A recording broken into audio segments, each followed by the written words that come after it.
We have not. We have not smelled any. I believe the wind is blowing westward, so we wouldn't smell anything in this direction. But we did get a couple of emails from folks not too far away, maybe about 3 miles away from the plant. I believe in Clayton, who said they may have smelled a little bit of something there. But police have been very careful to make sure all of the media,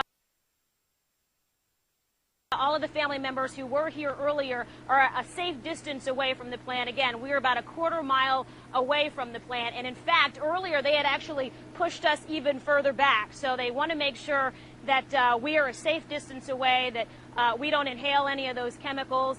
The folks that are on the scene, we're told, are in full hazmat gear, and they are protecting themselves as well. So we are here. This is as close as we can get, Monica, for a reason. They're trying to keep up.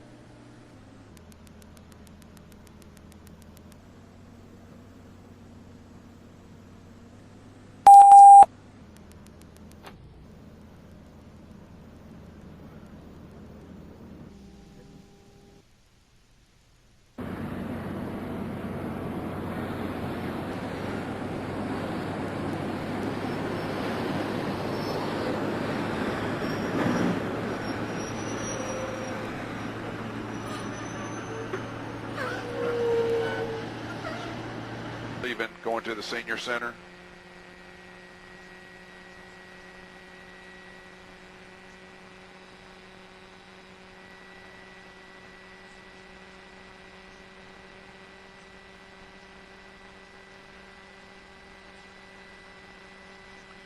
Yeah, Bill, we arrived on scene right around 11:40. We were already up at a